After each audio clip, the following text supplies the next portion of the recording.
Mungkin karena udah 7.45, kita mulai aja ya tutorialnya. Ya, jadi infonya dari Pak Ganda itu bahan kuis itu dari bab dielektrik ditambah tentang hukum ampere. Jadi magnetostatik yang awal-awal. Oke. Jadi kita di sini bakal bahas dulu dari bab dielektrik. Jadi mungkin kita teori dulu dikit, terus habis itu kita coba beberapa soal yang ya kita lihat nanti dah. Oke. Jadi di bab dielektrik atau sebenarnya judulnya di bukunya itu adalah medan listrik dalam bahan. Itu kita ngomongin tentang ya medan listrik dalam bahan isolator sebenarnya. Dielektrik itu isolator. Jadi ketika kita punya suatu bahan isolator yang tadinya netral, dia dikenain oleh suatu medan listrik eksternal. Jadi kan kita punya ya tadinya netral nih lah ya, muatan positif sama negatifnya rapat itu nyampur. Ketika dia dikenain medan listrik eksternal, si muatan positif sama negatifnya tuh bakal misah. Jadi, misal medan listriknya ke sana, muatan positifnya akan agak geser ke kanan, muatan negatifnya berarti ke geser ke kiri itu ya.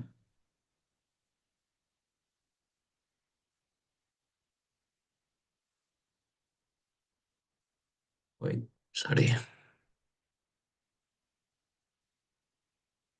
Muatan negatifnya bakal kegeser ke kiri. Sehingga kalau ini diulangin untuk banyak kan dalam pas satu bahan, nah, bakal ada banyak atom. Jadi ini anggap dari awalnya satu atom, dia masing-masing atom bakal kepisah ini. Wait. Nah, sehingga kalau kita lihat di dalam bahan yang besar, itu nanti semuanya bakal kepisah gini, sehingga bakal ada kayak medan listrik tambahan gitu. Emang yang tengah sini ini bakal saling nge-cancel. Tapi juga masih ada muatan baru yang muncul di ujung-ujungnya. Misal kita punya rantai muatan ini. Sehingga muatan ini juga akan menyebabkan munculnya medan listrik. Nah, ini adalah kalau kasusnya si, jadi kan, wait. Jadi kan di dalam bahan ini jadi terbentuk dipol-dipol itu. Jadi ini bisa biasa kita nyatakan sebagai polarisasi. Polarisasi itu kan sebenarnya jumlah momen dipol persatuan volume ya. Jadi misal polarisasi bahannya homogen, maka yang dipol-dipol yang terbentuk oleh karena medan listrik eksternal ini di dalam volume bahannya akan saling menghilangkan. Sehingga hanya ada muncul muatan di permukaannya. Dan muatan ini sebenarnya ya dia datang dari atom yang tadi ya netral itu. Jadi bukan muatan dimasukin dari luar, cuman seakan-akan muncul muatan tambahan. Nah, tapi misalnya polarisasi di dalam bahannya dia nggak homogen, dia di dalam bahannya juga bisa muncul medan listrik tambahan. Jadi dari sini kita bisa medan listrik tambahan berarti dia juga di dalam bahannya ada muatan tambahan itu. Jadi ini konsepnya disebut bound charge, muatan terikat, yaitu muatan yang muncul akibat polarisasi.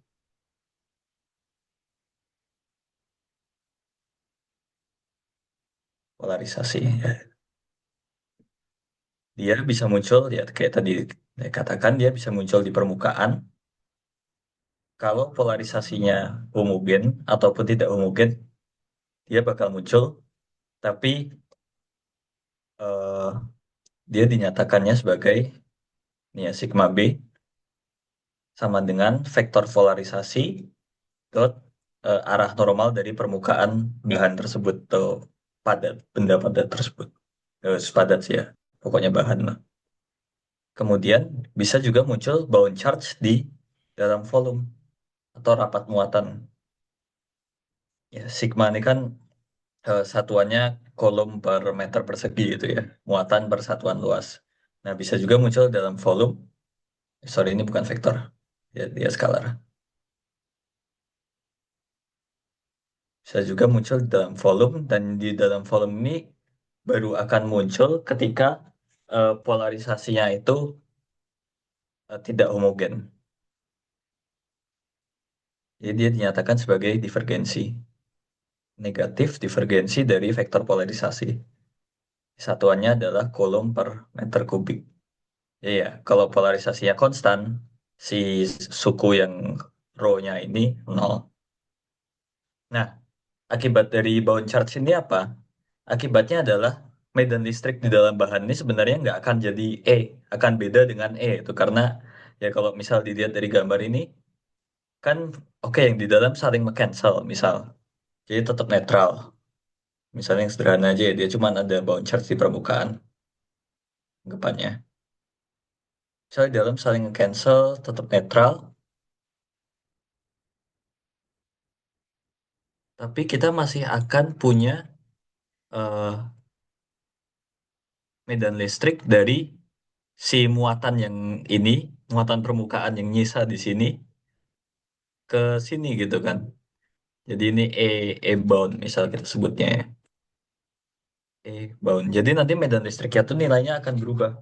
Harusnya dia akan berkurang kalau aku nggak salah dibandingin medan listrik di luarnya atau di vakum ya. Nah, terus jadinya gimana pernyataan medan listrik di dalam bahan?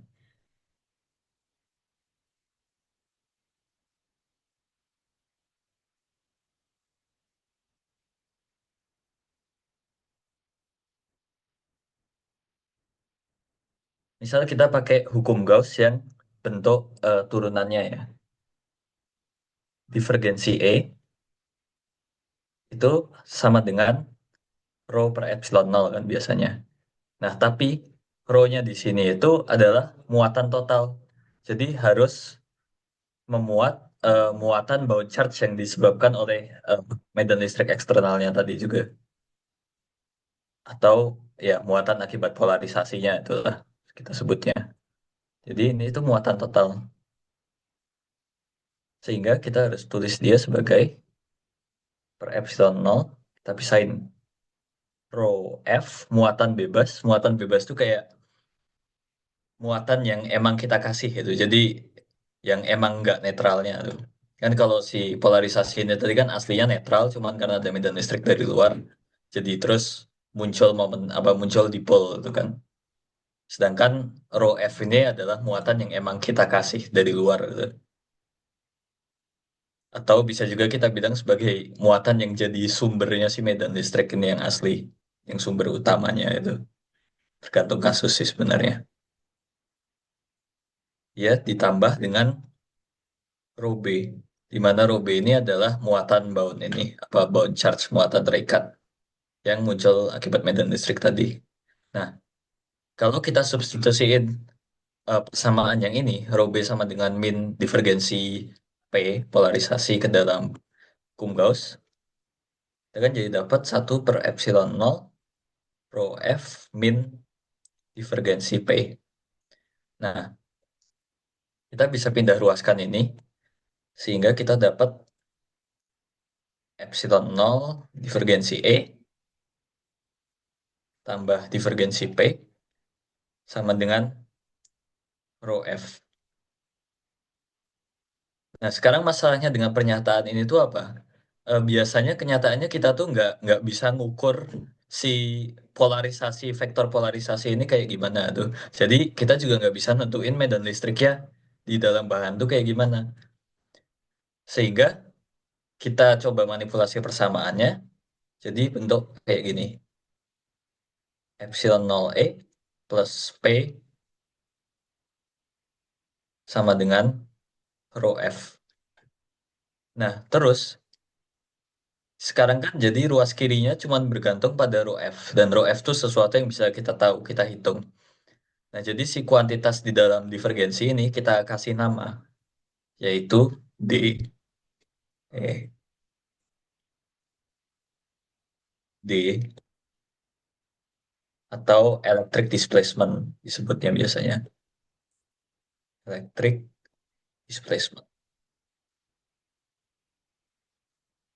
Nah, jadi D itu adalah kayak pernyataan medan listrik, tapi versi untuk di dalam bahannya. Itu kayak cara yang enak bagi kita untuk menganalisis medan listrik di dalam bahan tuh. Kenapa? Karena dia cuman bergantung pada rho F aja, dia nggak peduli sama polarisasi dalam bahan itu. Jadi, dan rho F kan bisa kita ketahui dengan mudah ya umumnya. Karena ya emang ya itu kayak muatan yang emang kita taruh di sana tuh.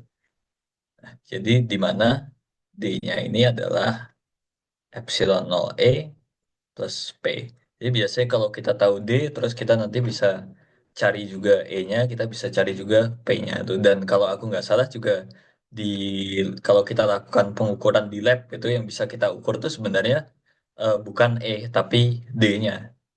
Makanya biar enak dibikin pernyataannya hanya D ini. Nah, terus kalau kita lihat ini kan sebenarnya bentuk pernyataannya sama dengan ini kan, cuma bedanya nggak ada konstantanya aja dan rho-nya tuh rho F. Jadi ini kalau perlu juga kita bisa ubah jadi bentuk integralnya yang biasanya lebih kita kita lebih gampang untuk olah. Misal kita tahu muatannya.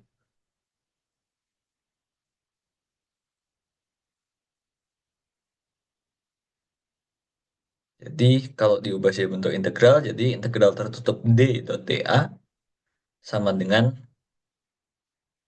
eh, Ki F muatan bebasnya yang enclosed tuh. Jadi cara makainya sebenarnya sama persis dengan hukum Gauss untuk medan listrik di vakum biasa. Dan satu hal yang bisa di-note adalah bahwa di vakum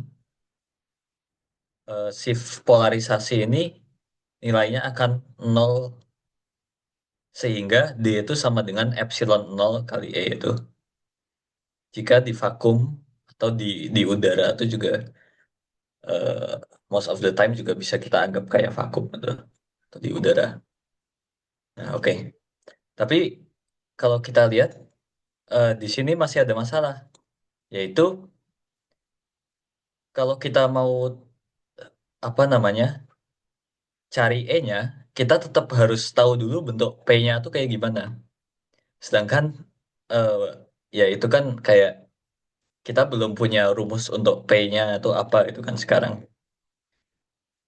Nah, tapi kita di bab ini kita mostly akan berurusan dengan suatu jenis bahan yang disebut sebagai linear dielectrics.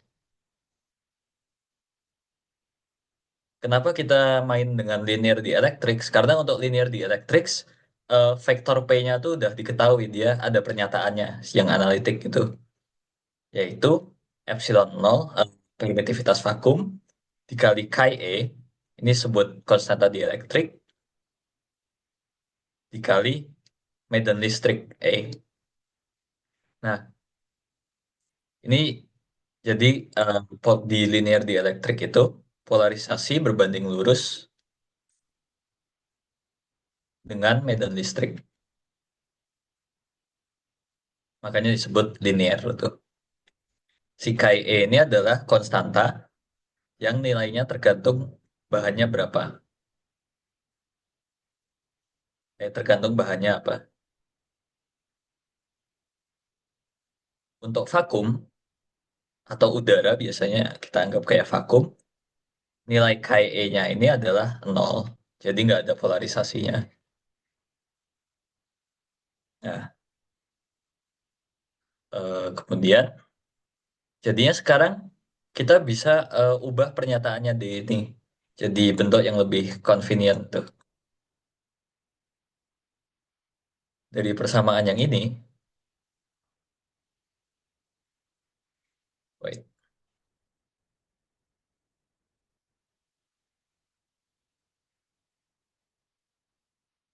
dan D-nya bisa dinyatakan ulang sebagai,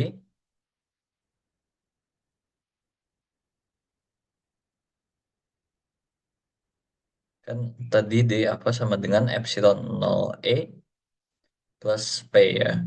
Kalau untuk linear dielektrik berarti dia jadi epsilon 0 E plus epsilon 0 Chi E E.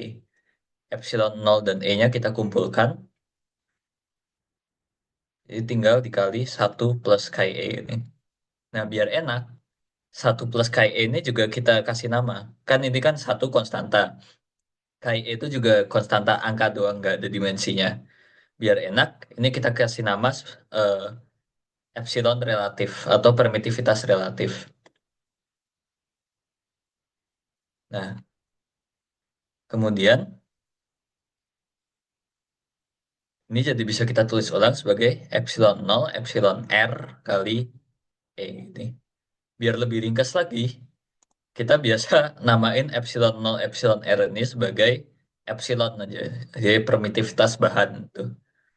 Jadi persamaan D yang finalnya untuk kasus dielektrik linear adalah D sama dengan epsilon E.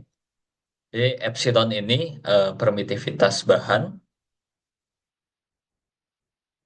itu dimensinya sama dengan epsilon 0.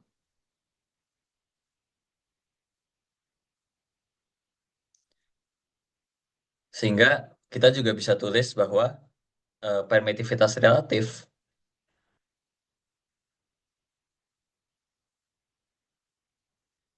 epsilon R itu sama dengan permitivitas bahan dibandingin permitivitas vakum.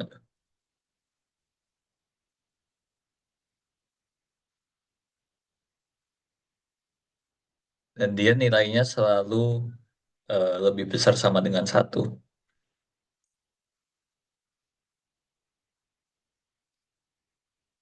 Nah, kemudian kalau kita udah dapat hubungan ini, jadi kita sekarang bisa cari semuanya untuk kasus dielektrik linear. Jadi kita kan biasanya tuh tahu muatannya, muatan bebasnya. Dari muatan bebas kita bisa cari D, dari D kita bisa cari E, dari E kita bisa cari P, bisa juga cari V, tergantung mana yang perlu. Nah, dari V kita bisa cari kapasitansi, karena dielektrik itu biasa dipakai di kapasitor untuk meningkatkan jumlah muatan yang bisa ditampung. Dari P kita bisa cari muatan terikat, rho B dan sigma B. Jadi flow-nya biasanya gini kalau soal dielektrik linear. Atau kadang-kadang kita mulai dari V. Kalau kita mulai dari V ya, kita ya kadang ada juga soal yang dikasih taunya tuh V awalnya. Kalau dari V ya kita ke E dulu, kita dari E ke D biasanya. Ya terus dari D juga kalau perlu kita bisa balik lagi ke ya kayak flow yang sama. Bisa cari key untuk perlu cari kapasitansi karena kan kapasitansi itu sama dengan eh ntar kalau aku lupa tiba-tiba. Key sama dengan CV ya. Dan kapasitansi itu pernyataannya gini kan, Q sama dengan CV, V-nya tegangan, C-nya kapasitansi, Q-nya yang di sini itu sebenarnya adalah si QF-nya. Jadi muatan bound itu nggak termasuk ke dalam muatan yang disimpan oleh kapasitor itu. Karena dia nggak bisa kemana-mana. Sedangkan muatan kapasitor kan bisa di-discharge ya. Bisa kita charge sampai penuh, bisa kita discharge sampai habis juga. Sedangkan muatan bound itu dia kan nggak bisa, sebenarnya nggak bisa pergi dari bahannya. Sehingga dia nggak masuk ke dalam key yang kita hitung ketika kita ngomongin kapasitor. Oke. Ini tentang flow pengerjaan dielektrik. Sebenarnya dielektrik agak lebih ribet dari ini, tapi harusnya nggak akan keluar yang ribet-ribet banget, paling sebatas dielektrik linear aja kayak gini. Dan konteksnya pasti hampir selalu kapasitor. Cuman konfigurasinya yang bisa macam-macam, bisa sejajar biasa, bisa silinder, bisa bola, atau lain-lain. Ada yang mau ditanyain dulu nggak sebelum kita lanjut ke contoh soal? Karena kayaknya muat apa materinya, ya materinya tambah dikit habis nih. Tapi ada yang mau ditanyain dulu nggak? Oke, boleh. Eh, Bang, gua mau nanya. Itu kan itu kan kalau mau itu kalau ke atas deh bang, ke atas. Nah, gue mau nanya, nih ya, ke atas lagi. Kan gue ada soal di PR. Cara nentuin kayak di dalam vakum sama itu sama juga di luar vakum kan itu ada kaknya. Itu ngerjainnya gimana? Dan juga itu kan ada medan listrik di rumahan. Kita dapatnya seper epsilon nol. Terus robenya itu dapat volumenya dari mana, Bang? Robe itu Kalau aja. kalau untuk Rubik, kita cuma perlu cari dari polarisasinya aja. Hmm. Polarisasi itu bisa kita cari nanti dari apa namanya? Dari rumus. Nah, kita punya ya kayak flow-nya ini kan tadi aku bilang dari QF ke D ke dari E bisa cari polarisasi, dari polarisasi bisa cari rho B. Kalau perlu rho B kita bisa integralin terhadap volume, itu kita dapat total muatan terikatnya itu. Tapi biasanya kita nggak butuh, kita cuma butuh rho B-nya aja biasanya. Kalau tentang detail soalnya, ntar kita sekalian waktu bahas soal aja. Gimana? Iya, Aman? sebenarnya ada soal di PR. Itu cara tar. Itu kalau mau ngitung kayak integral tertutup D dot DA sama integral terbuka apa bedanya? Gua agak bingung buat integral Ini tertutup sebenarnya sama integral terbuka. eh, integral tertutup tuh kita kayak waktu hukum Gauss dulu aja sebelum UTS. Dulu kan sebelum UTS biasanya integral tertutup E dot dA sama dengan Q enclosed per epsilon nol ini kan. Yang misal kita punya apa silinder, kita bungkus pakai permukaan Gauss, terus jadi E kali 2 pi RL dan sebagainya dan seterusnya dan seterusnya. Kalau integral biasa kita biasanya pakainya untuk ngitung potensial. Jadi ini sebenarnya sama kayak waktu hukum Gauss sebelum UTS aja. Cara cara ngerjainnya sama persis. Cuman nggak ada epsilon nolnya aja tuh. Oke oke Bang. Oke, ada pertanyaan lain?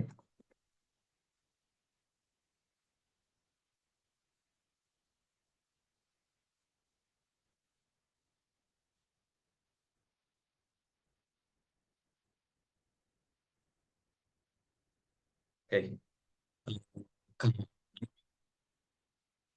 Coba bahas soal-soal aja kalau gitu.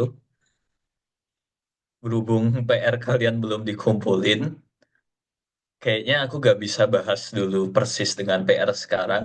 Jadi aku bahas aja PR ku tahun lalu yang sebenarnya juga mirip dengan PR sekarang, malahan agak lebih ribet. Jadi bentar ya.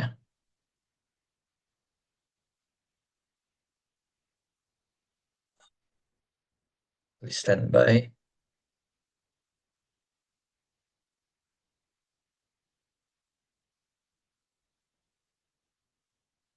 Oke. Jadi ini sebenarnya mirip dengan soal PR yang sekarang juga. Cuman kan yang sekarang dua lapis doang ya. Nah tahun lalu tuh tiga lapis ini. Bicaranya sebenarnya sama. Jadi kita diminta untuk cari pertama electric displacement-nya, kedua medan listriknya, ketiga beda potensial, dan keempat kapasitansi total dari kapasitornya. Jadi dia sistemnya juga kapasitor, tapi ada tiga jenis bahan dieelektrik yang berbeda.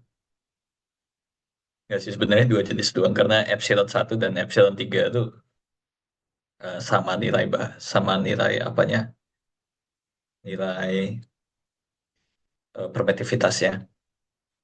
Sama sekalian tambahin di sini, cari polarisasi, dan cari rho B dan sigma B. Nah, oke. Jadi kita ikutin aja tahapan yang di sini ya. Kita tahu bahwa dia muatan di atas adalah Ki dan muatan di bagian bawah adalah min Ki. Muatannya di sini kan muatan di plat kapasitor, di plat konduktor, jadi dia yang kita anggap sebagai muatan bebasnya. Nah, cara ngitungnya kita sama kayak waktu di hukum Gauss. Kalau kita punya plat muatannya Ki, kita kan biasanya eh, bikin permukaannya kayak ya balok gini kan. Terus integral tertutup dulu kita biasanya E, sekarang kita pakai D. Eh, D dot dA sama dengan suatu muatan yang enclosed oleh permukaan ini Ki F gitu ya. Kan Ki bebas doang. Kalau gini kan biasanya permukaannya tuh dua A gitu ya kita sebutnya A kan luas luas platnya sama dengan Ki F sehingga D sama dengan Ki F per 2. Tapi ini tuh kan hanya D dari satu platnya aja. Kita biasanya tulis misal D plus ini. Misal arahnya kita bilang ke sini itu X itu ya. Misal kita katakan ini X, ini vektornya X. Tapi kan ya kalau kita gambarkan ini medannya arahnya keluar ini. Terus kita juga harus hitung kontribusi dari plat keduanya yang punya muatan min Ki. Jadi ya pasti karena beda tanda doang, pasti bentuknya sama. Cuman bedanya tuh adalah di arahnya. Kalau di yang plat positif dia arah medannya menjauh itu, di plat negatif dia arahnya mendekat ini. Sehingga kalau kita gambarkan di kapasitor, untuk mencari medan D yang ada di antara kedua buah plat ini, kita tambahin D plus dan D min. Jadi kita judulin sebagai D aja, sama dengan D plus plus D min. Ya, arahnya tuh beda relatif terhadap platnya. Tapi kalau kita udah susun platnya dalam bentuk kapasitor, nanti kita akan menemukan bahwa di daerah antara kedua plat itu, medan D plus dan D min itu arahnya sama-sama ke X positif. Gitu ya. Ya, kalau gambarin di sini kan X positif tuh ke sana, sedangkan di plat negatif X positif tuh dari sana tuh. Makanya di sini nanti jadi numpuk. Ini key F ya kita tulis. Kan tadi soal dibilang muatannya key ya, ya kita tulis key aja. Key per 2A, key per 2A. Sehingga muatan totalnya itu, muatan apa, D totalnya itu adalah Q per A, X topi. Dengan arah dari plat yang positif ke plat yang negatif. Nah, di sini sebenarnya diminta tentukan electric displacements pada setiap lapis. Tapi karena electric displacement tidak bergantung pada bahannya apa, dia cuma bergantung pada muatan bebas yang di platnya aja, tidak bergantung bahan.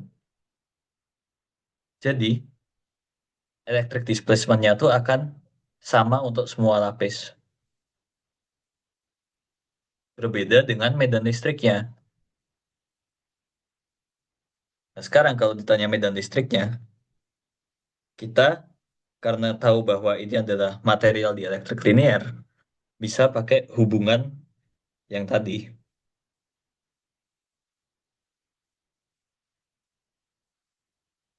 Ini kan pertanyaan selanjutnya E-nya ya. Medan listrik pada setiap lapis. It's, wait. Medan listrik pada tiap lapis. Medan listrik.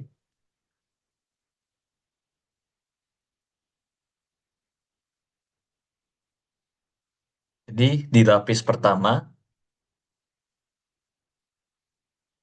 E sama dengan D per permitivitasnya dia kan epsilon satu itu ya.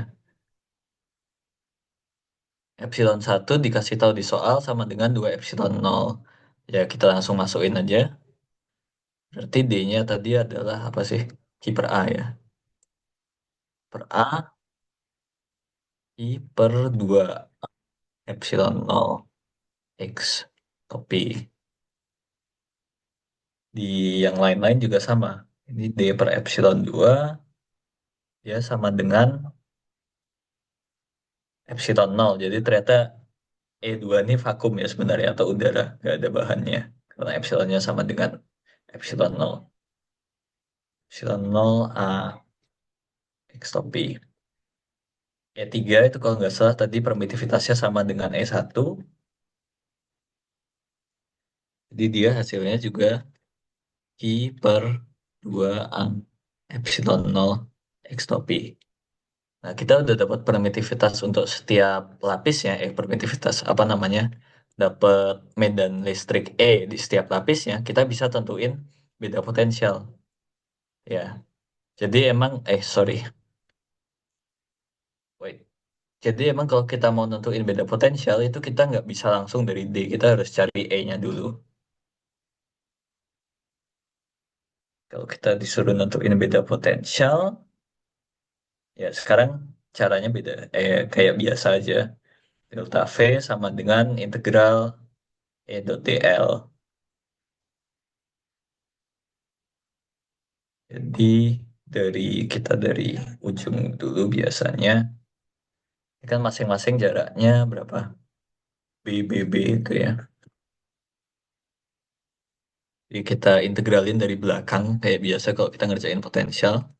Jadi dari 3B dulu ke 2B, ini untuk E3 tambah, kan di setiap bahan medan listriknya beda-beda. Jadi harus kita integralin sendiri-sendiri ini. Untungnya si ya E-nya tadi nggak bergantung jarak. Jadi integralnya tinggal perkalian aja sebenarnya. E1 dot dl. Sehingga kita dapat hasil, tinggal masukin aja sebenarnya. Kita dapat min I per epsilon 0A min B per 2 min B min B per 2. Atau delta V-nya sama dengan 2 Ki B per, ya kan, min satu jadi min 2 ya. Per epsilon 0A ini. Ini delta V-nya. Kemudian kita juga diminta menentukan kapasitansi total.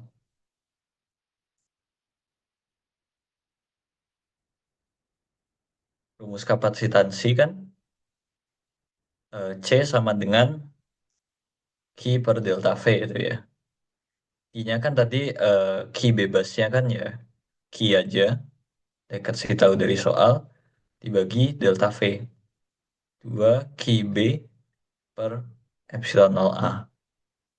Q-nya bisa dicoret sehingga kita dapat epsilon 0A per 2B. Nah, hmm,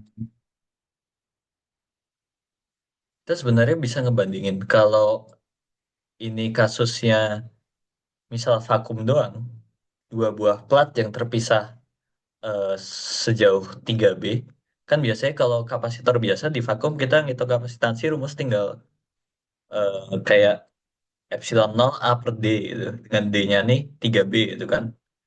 Kalau misalnya semuanya vakum nggak ada bahan dielektrik khusus vakum, dia kapasitansinya tuh bakal epsilon 0 E per epsilon 0 A per 3B itu. Ya kita bisa ngelihat bahwa ketika dia dikasih bahan dielektrik, kapasitansinya tuh jadi lebih besar daripada kalau tanpa bahan dielektrik. Ya makanya kapasitor itu nyatanya pasti selalu ada bahan dielektriknya di dalamnya kalau yang kita pakai sehari-hari. Nah, oke. Sebenarnya yang kepake praktis kapasitansi itu biasanya yang paling penting untuk dicari. Tapi ya nggak apa-apa. Kita coba habis ini cari polarisasinya dan apa, muatan terikatnya, bound charge-nya. Polarisasi dulu. Nah, ini juga sebenarnya bakal beda-beda di setiap bahan ya. Tapi misal kita biar biar singkat kita cari aja di lapis satu aja, di epsilon satu aja ya. Tapi caranya juga sama untuk epsilon 2 epsilon 3. Polarisasi di lapis satu,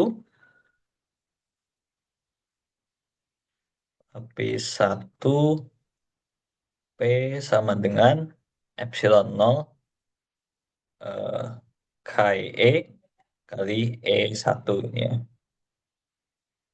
Kayaknya apa? Hati-hati, kita nggak bisa langsung pakai yang ini karena di sini kita punyanya permitivitas, bukan konstanta dielektrik ya.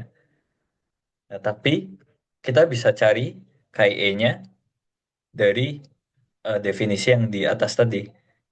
Kan permitivitasnya sama dengan epsilon satu sama dengan 2 epsilon nol tuh. Berarti permitivitas relatifnya sama dengan epsilon satu per epsilon nol sama dengan 2. Sedangkan satu plus chi e itu sama dengan permitivitas relatif. Jadi sama dengan 2 sehingga kita bisa tahu chi e-nya itu satu.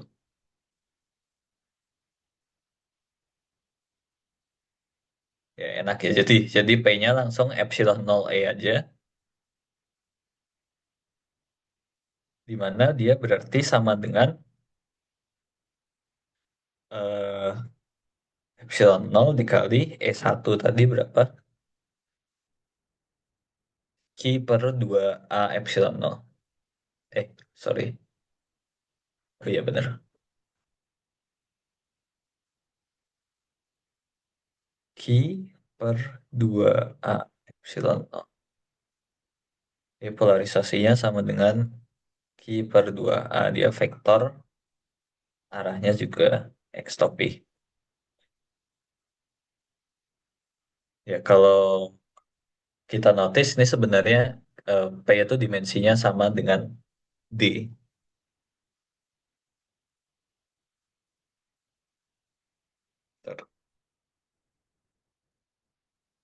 Kemudian kalau kita udah tahu polarisasinya, misal kita mau cari bound charge-nya itu kan.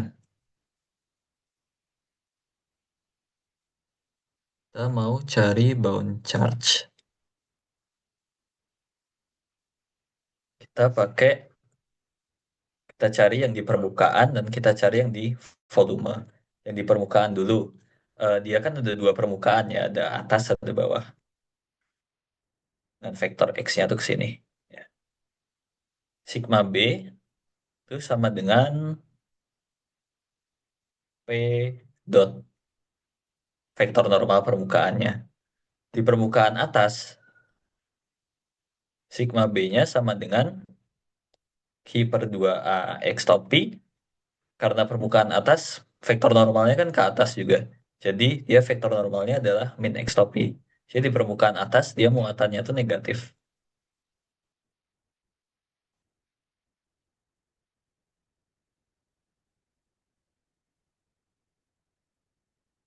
Sedangkan di permukaan bawah dia sama besarnya. Ini top itu ya. Ini bottom. Sama dengan Q per 2A X top P dot X top P. Ya, besarnya adalah sama cuman tandanya berbalikan. Kemudian untuk mencari bound charge ya, yang volumenya,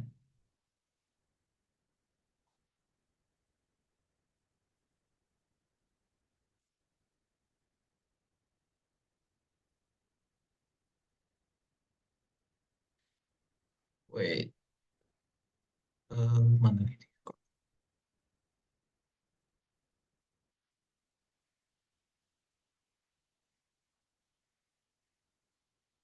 sorry.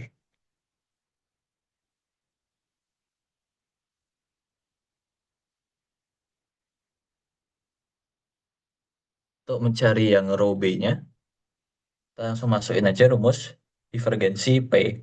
Kan P-nya tadi konstan ya. Divergensi dari Q per 2A X top P. Ini kan konstan, jadi bound charge-nya itu nol. Sorry, bound charge yang volumenya itu nol. Jadi cuman ada di permukaan aja. Nah, untuk layer-layer yang lain, caranya juga sama aja.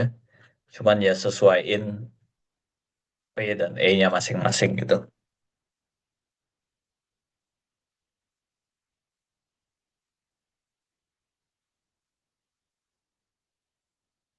Oke. Ya ini sebenarnya mirip sama soal PR ya, cuman lebih ribet dikit.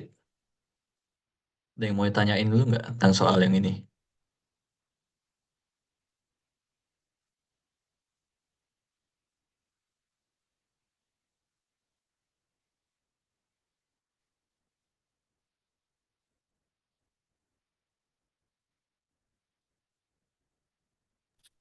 Ini sih Kak, mau nanya. Oke.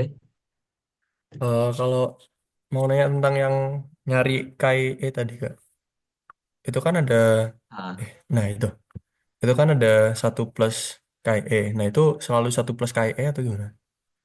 em, ini ya sebenarnya dari definisi sih. Jadi epsilon relatif itu didefinisikan sebagai satu plus KE itu. Dari yang di atas tadi sebenarnya. Biar kita enak aja waktu mau menyatakan di. Ini kan aslinya gini kan bentuknya untuk dielektrik. Ya, ini bisa disatuin. Aman Oh, kah? berarti satu plus KIE itu relatif tadi ya. Oke, Iya, makasih Kak. dari epsilon R. Oke, boleh. Atas lagi Bang, ke atas lagi. Apa ya? Atas-atas. Ntar, kalau mau na mau nanya tentang beda, ntar, beda potensial ke bawah ke bawah. Ke bawah Bang. Ya. Nah, ke bawah. Itu kalau ngitungnya gimana? Eh, Itu delta V. Gue agak bingung. Itu kan pakai, bukannya itu pakai deret, bukan pakai pakai apa? Gue agak bingung. Kenapa itu min B? Kenapa kenapa itu ditambah-tambah? Terus kita dapat 2 Ki B per epsilon A. Itu cara integralnya gimana? Gue agak bingung. jadi sebenarnya harusnya kita apa namanya? Kan dia integralnya gimana tergantung E-nya tuh bentuknya gimana ya. Jadi bentuknya beda. Ini kayak kasus awal-awal juga waktu kita habis ngitung hukum Gauss. Jadi kita cari potensial kalau medan listriknya kita ketahui.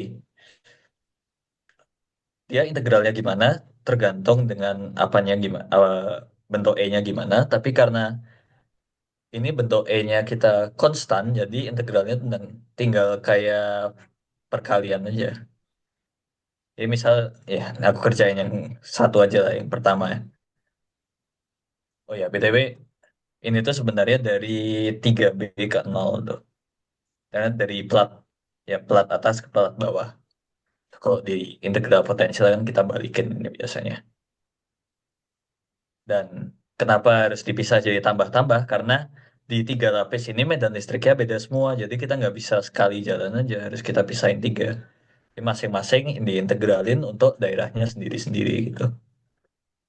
Terus Yang cara mau integral. nanya tentang polarisasi, itu kan dapat ER, itu kan dapat seper KE, seper QE, seper CE, sama satu plus CE sama dengan dua. Nah, Kalau dua plus CE, CE itu tiga gak? Dan ke atas gitu. Kayak tadi si Reza bilang. Iya sebenarnya. Jadi duanya ini kan sebenarnya dari epsilon relatifnya. Jadi sebenarnya pokoknya satu satu per KE itu sama dengan epsilon relatif, betul. Satunya ini selalu satu sebenarnya. Sorry, sorry. Satunya ini selalu satu. Jadi rumusnya tuh sebenarnya ini.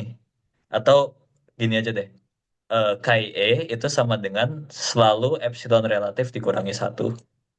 Jadi Hmm. pegang aja yang ini.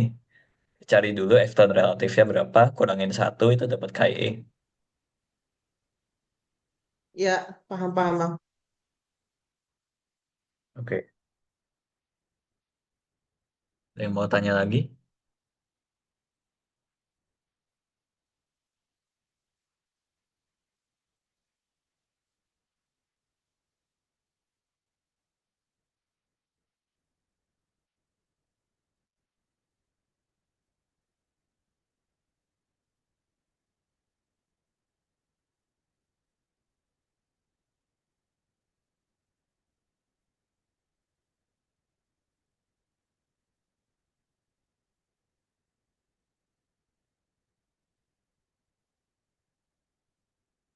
Kalau aman kita lanjut ke soal berikutnya.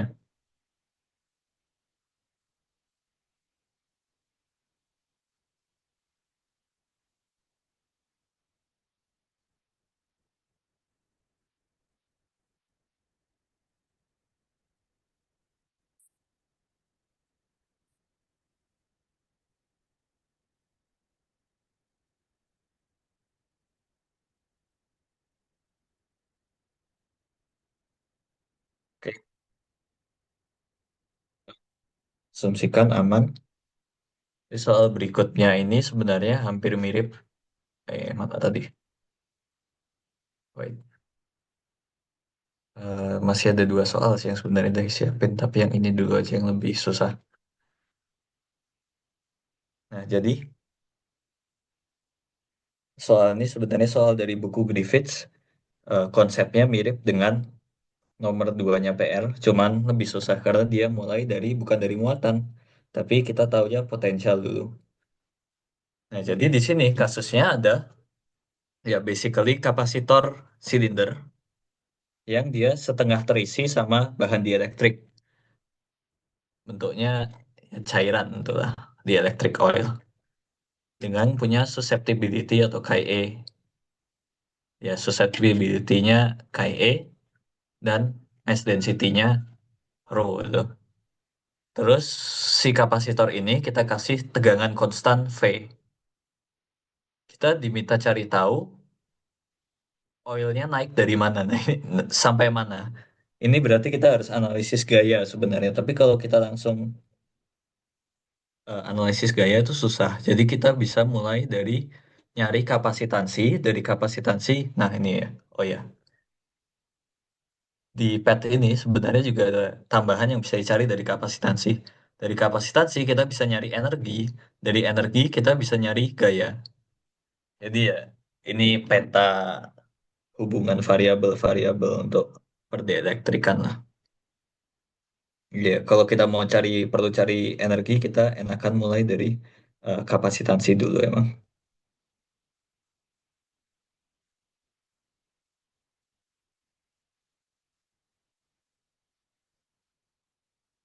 Oh ya, BTW, ralat dulu dikit. KIE itu biasa disebut bukan dielectric constant, tapi disebutnya sebagai apa tadi namanya? Susceptibilitas. Dielectric constant itu kadang juga disebut untuk nyebut epsilon relatif. Jadi hati-hati aja sama istilah-istilahnya. Ya, ini tuh disebut electric susceptibility. Sorry, tadi kan aku nyebutnya dielectric constant ya. Ya, harusnya disebut susceptibility. Terus ya kalau menurut ngikutin di Griffiths, ya permitivitas relatif kadang disebut konstanta dielektrik. Nah tadi konstanta relatif atau konstanta dielektrik. Oke, salah dikit. Anyways, balik ke soal. Nah, sekarang ini mungkin sekilas ada yang aneh ya. Karena di dalam kapasitor, mau dia dalam di bagian yang ada di elektriknya, di sini, atau dia di sini, pasti tegangannya kan harus sama. Di sini V, di sini V juga. Sedangkan V itu kan cuma bergantung pada medan listrik. Sehingga kesimpulannya, di luar bahan dielektrik dan di dalam bahan dielektrik, yang listriknya sama dong. Nah, kok bisa? Bisa aja, tapi ada yang beda, yaitu muatan yang ada di permukaannya sini. Si muatan, dia bisa jadi, meskipun ada konfigurasi kayak gini, medan listriknya sama, tapi si QF-nya itu beda antara daerah yang nggak ada di elektriknya dengan daerah yang ada di elektriknya. Jadi itulah yang akan terjadi ketika punya kita kapasitor yang diisi di elektrik dengan konfigurasi kayak gini. Jadi ini QF aksen. Oh, ini QFA air, QFO oil.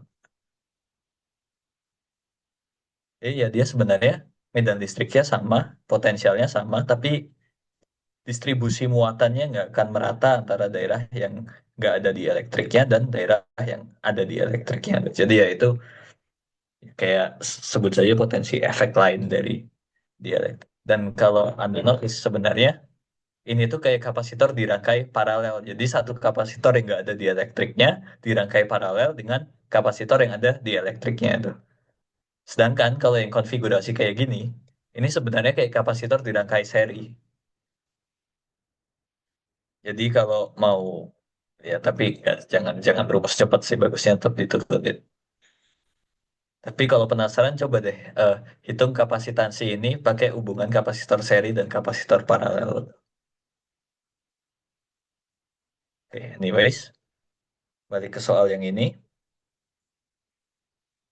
Jadi di sini kita yang dikasih tahu itu dari soal adalah potensial dan susceptibility dan mass density-nya. Kita nggak tahu medan listriknya. Tapi nggak apa-apa, kita coba cari dulu aja medan listriknya dengan muatan yang kita nggak ketahui. Pertama, kita cari di udara atau di daerah yang atas. Jadi di air itu kan hubungan D sama E-nya kayak gini ya tadi. Dan E-nya biasa aja. Jadi ya udah kita langsung cari aja E-nya itu. E dot dA sama dengan Q enclose kayak biasa. Kalau silinder kan dA-nya jadi 2 PRL tuh ya.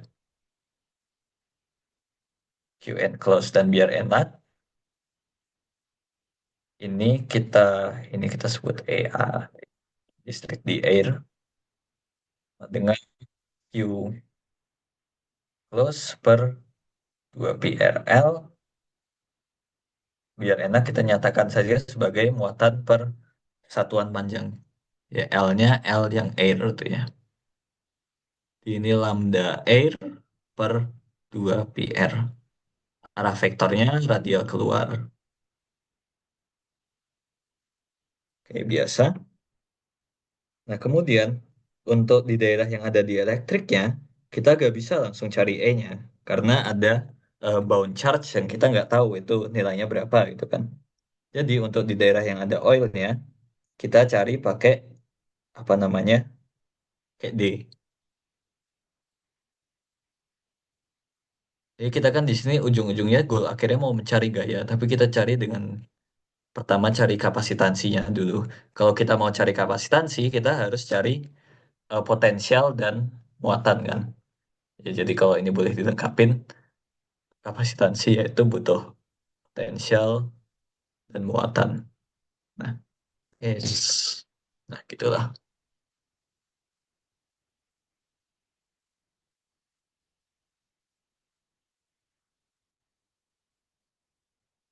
Oke.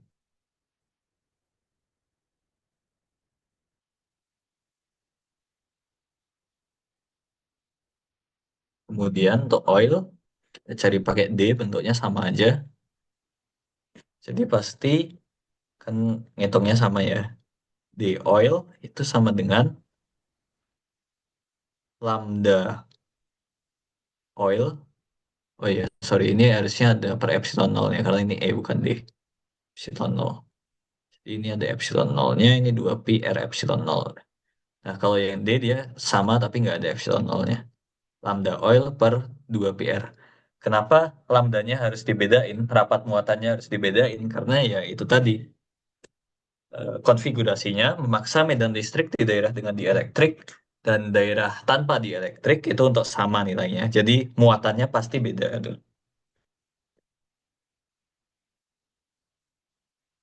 Oke, baik.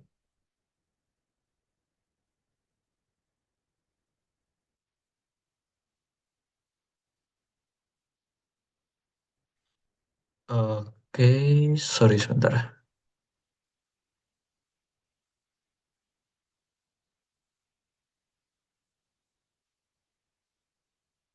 Nah, selanjutnya kita akan mencoba untuk cari muatannya. Tapi kan masalahnya yang kita dikasih tahu soal selain apa namanya parameter-parameter perdielektrikannya kan cuman potensialnya aja ya. Jadi kita kayak harus cari dulu, berusaha menyatakan muatan ini dalam bentuk potensial tuh. Jadi kita hubungkan ini dengan potensial dengan cara kayak biasa. Kita kerjain dari yang air dulu,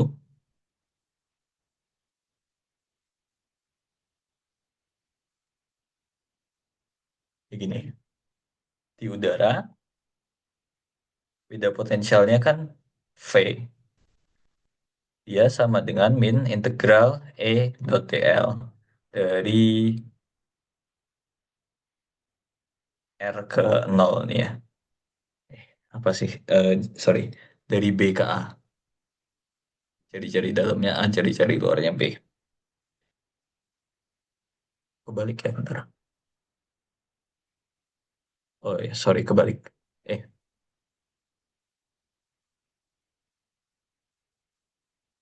ya. Jadi dia sama dengan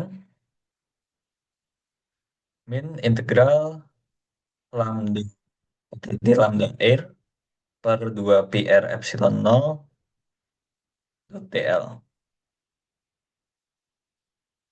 Oh, ah, min V.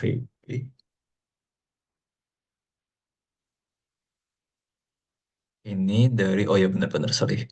Dari B ke A, atau kalau nggak minusnya kita hilangin aja.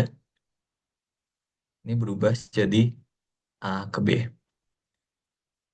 Jadi kalau kita hitung integralnya, dia jadi lambda A per 2 pi epsilon nol ln B per A. Nah, sedangkan di daerah yang oil, kan ini kapasitor, potensialnya harus sama juga. Tapi sekarang kita hitung V juga, kita hitung pakai D.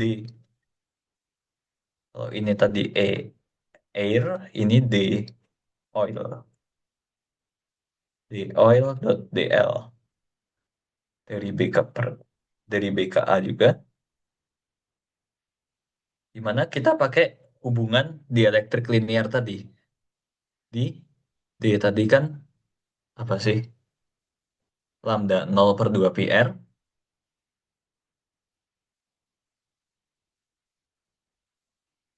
Kalau kita mau hubungin D sama sorry, salah.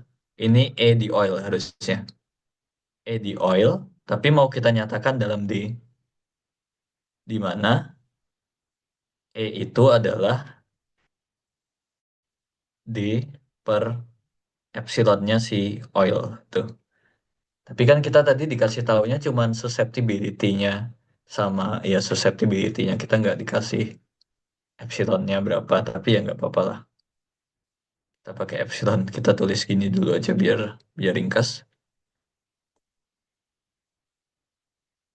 dl, dia sama dengan, caranya sama, kita dapat hasil yang sama juga pasti. Lambda oil per 2 pi epsilon oil ln B per A.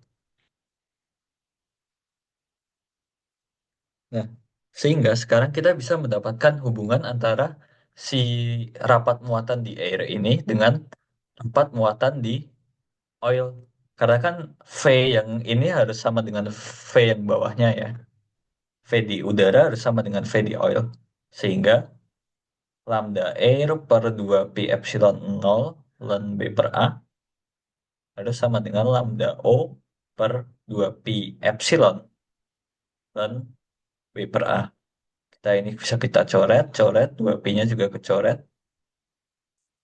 Kita dapatkan bahwa lambda di air dibagi lambda di oil itu sama dengan epsilon 0 dibagi epsilonnya si oil. Atau dia sama dengan 1/epsilon relatif.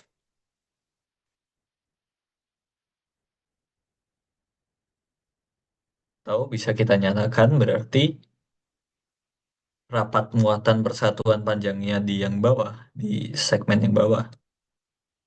Lambda O itu sama dengan epsilon relatif kali lambda A.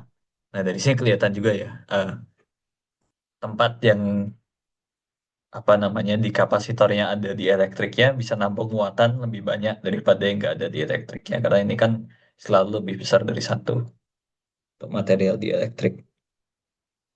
Nah, kemudian ini kita masuk ke bagian yang agak ribet. Kalau kita mau cari kapasitansi total, itu kita harus cari muatan total. Kalau kita mau cari muatan total, berarti kita harus hitung Q-nya itu sama dengan lambda oil kali panjang tabung yang kerendam sama oilnya, ditambah lambda air kali panjang tabung yang kerendam airnya tuh. Karena kan lambda ini kan muatan persatuan panjang.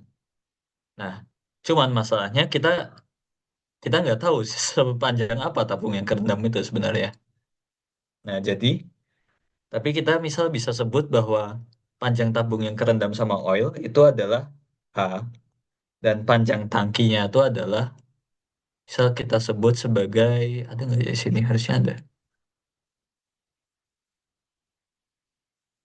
Ya, misal dari gambar panjang yang kerendam atau tinggi deh, tinggi yang kerendam. Tinggi yang terendam itu H, tinggi tangki secara keseluruhan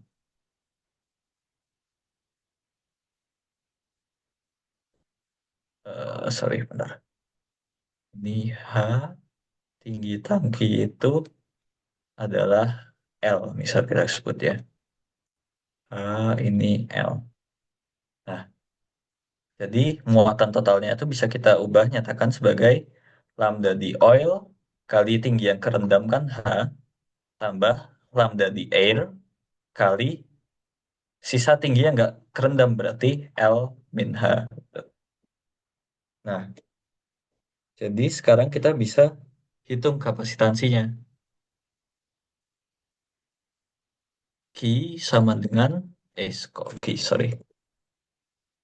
C sama dengan Q per V kan.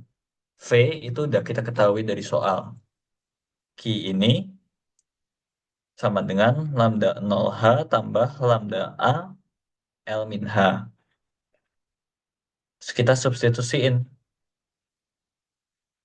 yang hubungan antara lambda 0 dan lambda A tadi. Kan lambda 0 sama dengan epsilon relatif kali lambda A. Jadi ini kita jadiin lambda A semua. Lambda A epsilon relatif kali H tambah L min H per V masih. Terus kita substitusiin nilai atau pernyataan untuk lambda A yang udah kita dapetin dari atas tadi. Ini dari sini. Kan bisa kita balik.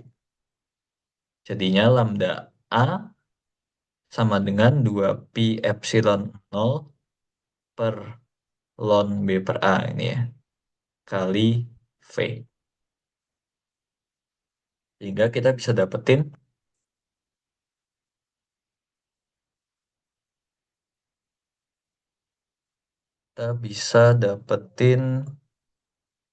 ntar mana tadi, dari tegangan,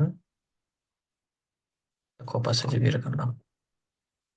Kita bisa dapatkan ini jadi,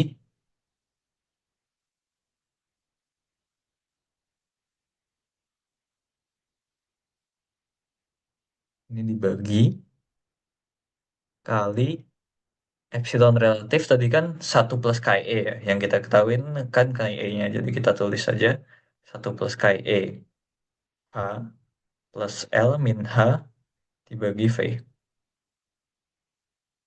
V-nya bisa kita coret.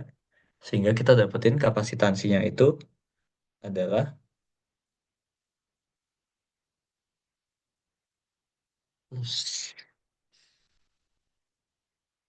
2 pi epsilon nol per ln B per A dengan 1 plus KEH, satunya kecoret sama yang ini ya. Jadi kita dapetin langsung jadi KEH plus L. Nah, kemungkinan kalau misal di soal kuis itu selesai sampai di sini sih. Tapi ya just in case saja, soal ini ada lanjutannya. Jadi kan kita tadi mau cari gaya ya. Untuk cari gaya kita harus cari energi dulu. Energi dari kapasitor kan langsung aja W sama dengan setengah CV kuadrat. Tuh.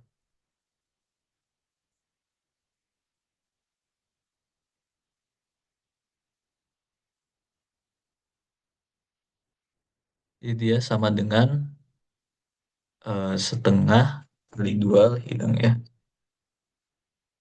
Langsung aja pi epsilon nol per ln B per A KEH plus L kali V kuadrat. Nah, terus dari sini kita bisa cari gaya.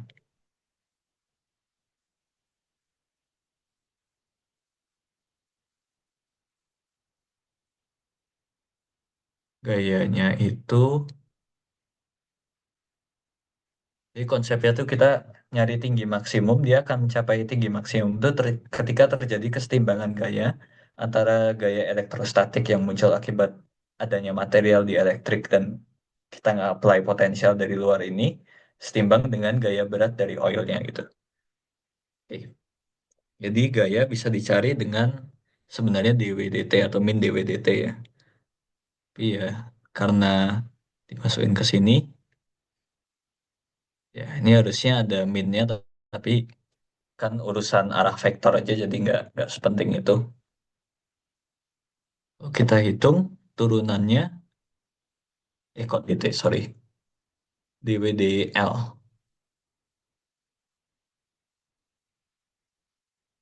kok dH, sorry. Karena yang variabel kan H. L ini kan konstan. Si kayak koordinat X-nya itu kan H. Jadi dH. Jadi kita dapetin gayanya pi epsilon nol per ln B per A, L konstanta diturunin terhadap H, hilang, jadi 0, KIEH turunin terhadap H, sisa KIE aja, terus masih dikali V kuadrat. V-nya ini kan konstan karena dia di-apply dari luar.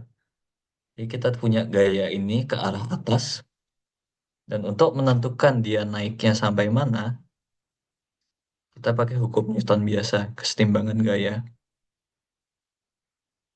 Jadi F ini dikurangi gaya berat, harus sama dengan 0. Gaya berat kan minyaknya tadi dibilang punya kerapatan rho itu ya. Rho kali volume kayak potongan silinder itu kan berarti apa itu? Pi B kuadrat min A kuadrat kali tingginya H gini ya. kali percepatan gravitasi G. Jadi tinggi yang bisa dicapai itu adalah, sorry ini nol maksudnya. H sama dengan, tuh gini aja biar rapi.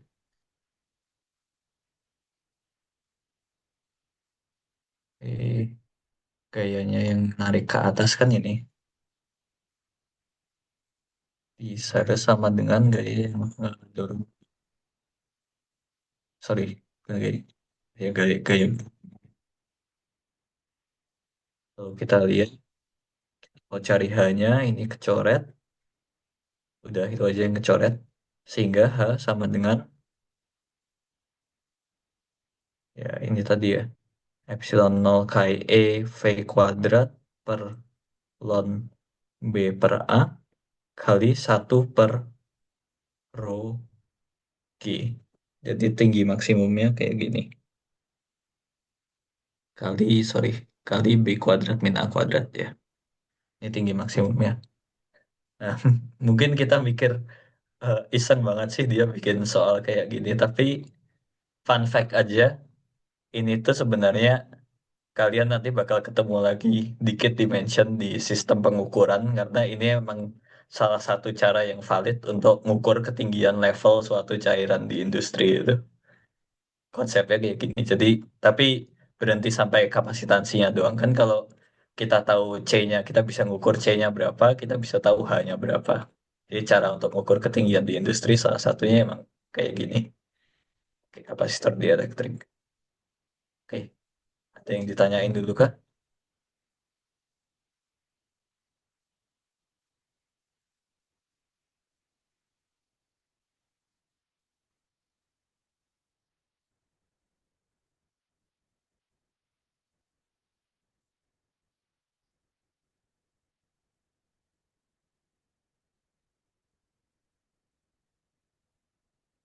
Atau apakah aman?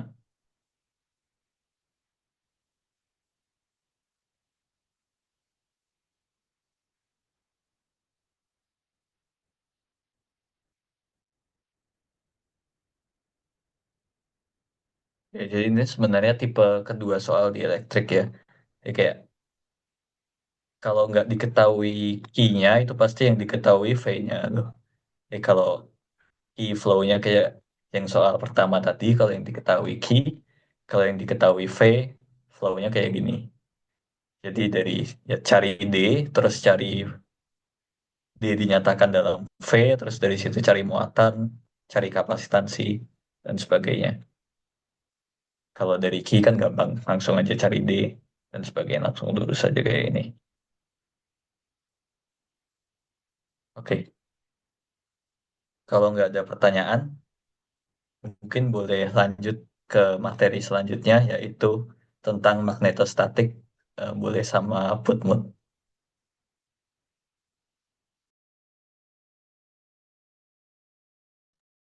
Oke, makasih ya Narga. Kita lanjut ke materi berikutnya, yaitu magnetostatik yang awal-awal sampai hukum ampere aja sih untuk kuis kalian besok ya, hari Jumat.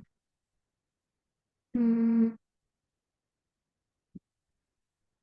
jadi kalau misalnya di buku itu cuman sampai ini 5.3.3. Oke, kita mulai aja dari duluan. Yang sebelumnya, yang materi UTS itu kan kita belajar elektrostatik, yang mana ciri khasnya itu ya kita meninjau medan magnet ataupun potensial yang muncul akibat interaksi muatan yang diam gitu. Terus ada istilahnya di situ hukum Coulomb, dan perhitungan dengan hukum Coulomb ini tuh bisa disederhanakan pakai yang namanya hukum Gauss. Nah, dengan analogi yang kurang lebih mirip, untuk magnetostatik itu konsepnya ada medan magnet yang muncul akibat adanya arus tunak atau steady current. Nah, arus tunak ini tuh menandakan adanya pergerakan muatan dengan kecepatan konstan dalam suatu waktu gitu. Nah, terus yang muncul di sini untuk menghitung medan magnet itu kita pakai hukum Biot-Savart ya. Ini pas di TPB juga udah dipelajarin sampai penurunannya juga.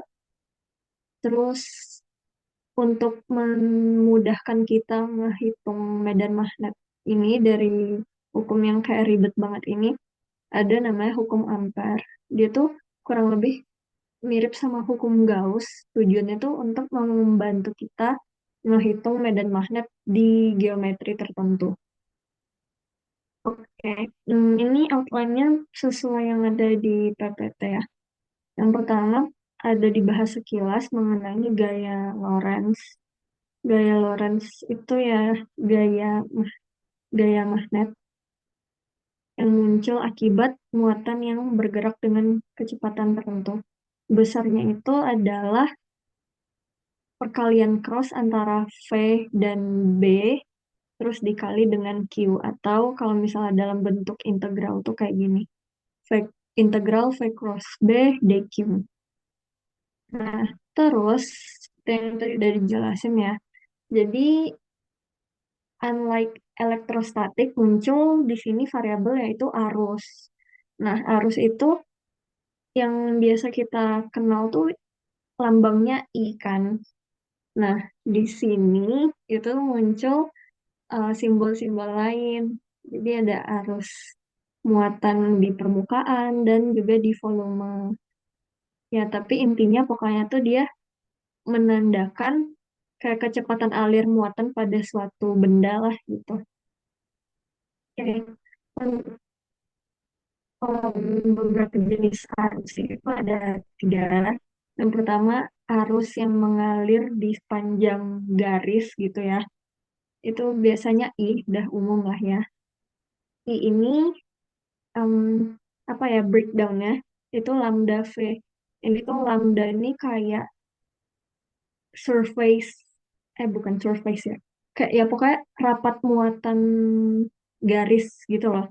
Dan V ini kecepatan. Jadi kayak arus itu ya nandain kecepatan. Dan untuk di arus garis itu kita pakai lambda untuk charge density-nya gitu. Terus untuk gaya Lorentz-nya kan tadi hmm, di sini kan bentuk integralnya ada integral V cross B dQ. Nah, dQ-nya ini bisa kita turunkan, bisa kita buka ya dengan kalau di garis itu lambda kali dl. Karena lambda itu ya kita bukalah partisi di sepanjang garis itu kita ambil sebuah partisi, terus di situ ada charge density sebesar lambda dan kita kalikan dengan dl. Terus jadinya menghitung gaya Lorentz pada arus pada muatan garis itu tuh bisa rumusnya itu I integral dl cross B. Hmm. Selanjutnya untuk arus permukaan itu kalau hubungannya sama arus muatan garis itu K sama dengan I per L. Di sini ya K itu pada dasarnya juga arus kecepatan. Cuman di sini yang ngebedain tuh ya dia adalah charge density-nya di sini kita pakai sigma. Charge density untuk permukaan. Nah, untuk magnitude-nya dq-nya diganti jadi ini sigma dA karena ini permukaannya. Terus ya udah deh. Karena sigma V itu adalah K, jadi makanya yang bagian ini dan ini digantikan sama K atau arus permukaan. Gitu juga konsepnya untuk arus volume. Tapi ya intinya arus volume itu ya hubungannya adalah arus per satuan luas di sini. Jadi I per A. Kalau arus permukaan itu malah arus per satuan panjang gitu ya guys. Terus untuk persamaan kontinuitas itu ada penurunannya bisa cek di PPT. Tapi pada akhirnya pokoknya divergensi dari J atau arus volume itu adalah minus d rho per dt. Nah, tapi di sini kan kita bicara untuk arus yang tunak.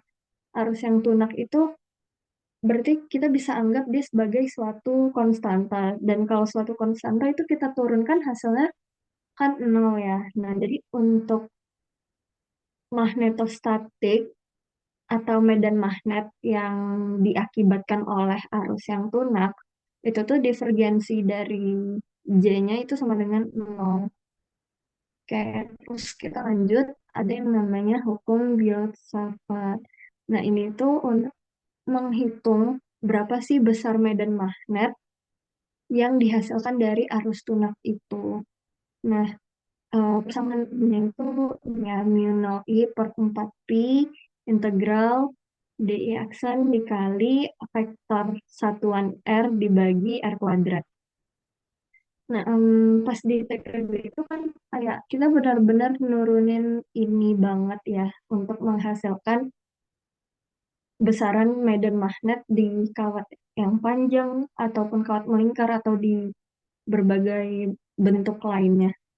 Tapi harusnya ya di sini tuh kalau bakal nurunin ini lagi sih. Cuma kayak kalau kalian mau review lagi boleh boleh aja. Tapi biasanya langsung pakai ada sih dihafal aja rumusnya yang dua ini. B sama dengan mu 0 I per 2 pi S. S ini tuh jarak dari em, jarak jarak apa sih namanya? Jarak muatan yang bergerak alias kayak sumber arus terhadap titik yang mau kita tinjau besaran medan magnetnya. Terus kalau untuk besar medan magnet pada kawat melingkar tuh rumusnya minimal I per 2S. Nah, selanjutnya itu kan tadi udah pokoknya kayak poin 1 sampai 5 ini tuh kayak pengantar untuk materi hukum ampere.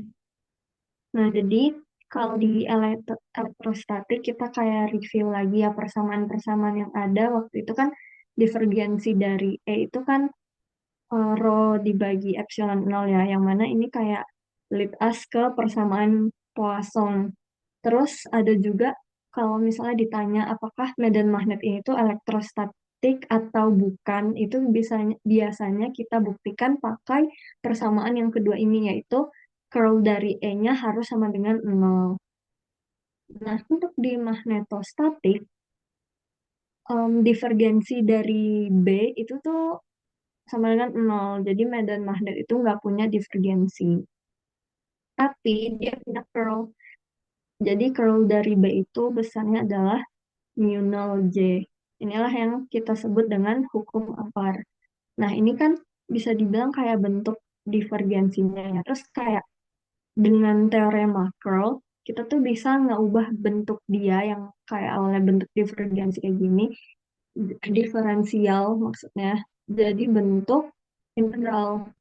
Nah, bentuk integral ini tuh kayak nyerupain hukum Gauss. Jadi kan kalau hukum Gauss tuh kan integral tertutup BDA, em, abis itu ininya key and close gitu kan. Nah, kalau di sini hukum Ampere tuh gitu juga mirip-mirip banget bentuknya. Jadi kayak integral tertutup BDL mu 0 I and close. Nah, di sini nanti kayak mirip-mirip dengan hukum Gauss, kita bakal bikin apa ya namanya? Kayak kalau di hukum Gauss itu kan ada istilah jari-jari Gauss. Kalau di sini kita ada istilahnya loop Ampere. Jadi kayak loop bayangan untuk kita meninjau suatu wilayah dan ya kita ngelihatlah medan magnet di wilayah tersebut akibat arus yang mengalir pada wilayah tersebut gitu. Nah, jadi ya, seperti yang udah tadi disampaikan, tujuan hukum Ampere ini sama kayak hukum Gauss, yaitu untuk mempermudah perhitungan medan magnet pada geometri tertentu. Oke, untuk lebih jelasnya lagi, aplikasi hukum Ampere ini kita detailin di berbagai geometri, misalnya kayak kawat lurus, terus di permukaan, dan solenoida sama toroida. Kita mulai dari yang pertama. Misalnya untuk kawat lurus tak berhingga nih. Ini kayak POV dari bagian atasnya. Jadi ini ada arus di dalam suatu kawat lurus tak hingga ya. Terus ditanya nih di jarak R di titik ini, kira-kira berapa sih medan magnet yang dirasakan oleh titik ini gitu. Nah, yang pertama kita buat loop ampernya. Loop ampernya itu sebaiknya menggunakan bentuk yang mudah untuk dihitung. Kayak kalau nggak lingkaran, ya persegi gitu. Soalnya semakin mudah bentuknya, ya semakin mudah juga untuk kita tinjau gitu. Di sini kayak aku pilih bentuk lingkaran, terus ini kayak counterclockwise. Nah, jadi perhitungannya kita masukin ke rumus yang ini, yang bentuk integral. Jadi integral tertutup BDS sama dengan mu nol I enclosed. Nah, di sini lintasannya itu adalah keliling dari lingkaran kan. Jadi keliling lingkaran dengan jari-jari R. Jadi B dikali 2πr sama dengan mu nol I enclosed. I enclosed itu pokoknya I yang ada di dalam loop ampere kita. Jadi dapatlah B sama dengan mu nol I enclosed 2πr. Untuk contoh yang lebih kelihatan lagi kayak penggunaan loop ampere ini gimana. Misalnya untuk kawat lagi ya, kawat tebal lurus yang panjang banget. Jari-jarinya itu A, terus ada dialiri arus listrik dan rapat arusnya itu seragam. Seragam sebesar J. J itu tadi hubungannya arus per luas. Kalau misalnya ini K, itu tuh jadinya arus per panjang atau K sama dengan I per L. Tapi di sini kan J ya. Jadi J itu adalah I per A. Yang mana berarti I sama dengan J dikali A. Di sini langsung bisa dibilang I sama dengan J kali A karena dibilang ini rapat arus seragam. Kalau oke. Terus tentukan medan magnet di daerah R kurang dari A atau di dalam kawatnya sama R lebih besar dari A atau di luar kabelnya itu kayak gimana. Nah, untuk yang R lebih besar dari A, ini loop ampernya udah aku buat di sini ya. Ya udah yang close-nya itu kan tadi ini ya I sama dengan J dikali A. Nah, luasnya itu ya luas di mana masih ada arus listriknya. Berarti di sini ya arus listriknya kan cuman ada sampai di A aja kan ya di ya batasnya itu di kawat ya di kawat tebal lurusnya itu kan yang masih memiliki arus. Jadi batas atasnya pakai yang A. Jadi hmm, ini luasnya adalah pi A kuadrat. Makanya I enclosed-nya sama dengan J pi A kuadrat. Terus ya udah tinggal dimasukin ke hukum ampere. Jadinya B dikali 2πr lintasannya luas bukan luas apa namanya keliling lingkaran sama dengan mu nol J pi A kuadrat terus dapat B-nya kayak gitu. Untuk R yang keluar dari A, ini kan loop ampernya itu di dalam kawat ya. Berarti batas atas untuk luas dari kawat yang kita tinjau itu tuh ya batas atasnya adalah si R ini aja. Dan sampai di R ini ya dia emang ada gitu loh si arusnya di situ. Jadi untuk IN close-nya itu sebesar JPR kuadrat. R-nya itu merupakan jari-jari dari loop ampere. Terus ya udah langsung B 2πr mu nol JPR kuadrat. Terus kayak ya udah disederhanain dapet gitu ya. Ini buat perbedaan yang R lebih besar dari A sama R kurang dari A. Selanjutnya untuk arus permukaan ini gambarnya agak jelek, maaf ya. Kalau misalnya mau yang lihat yang lebih bagus ada di buku Griffith sama di PPT juga ada. Jadi untuk yang arus permukaan itu di sini ada kayak permukaan persegi yang merupakan em, kumpulan dari arus gitu, yang arahnya ke X positif. Nah, terus kayak kita disuruh ngehitung berapa sih medan magnet yang dirasakan. Terus kayak di sini aku bikin loop ampernya itu bentuknya kayak persegi juga. Terus yang keliling persegi gitu. Jadi kayak B2L sama mu 0 KL. Karena I enclose-nya itu merupakan hmm, ini kan arus permukaan kan udah dibilang hubungannya itu kan kalau K, K sama dengan I per L. Jadi K, bentar, K sama dengan I per L. Maka I sama dengan K dikali L untuk yang kasus arus permukaan. Jadi ini kita substitusi dengan KL, terus ya udah dicoret-coret, jadi B sama dengan 0 K per 2. Oke, terus untuk solenoida, jadi idealnya itu solenoidanya itu kayak sangat panjang, panjangnya itu nggak hingga gitu lah ya. Terus konsep dari solenoida ini kan dia ada coil atau apa ya, kumparan, kumparan yang meliliti suatu bahan yang dapat memperbesar medan magnetnya ya. Nah, kumparan ini tuh ada arus listrik dan dia tuh jadi kayak ngehasilin suatu medan magnet yang arahnya tuh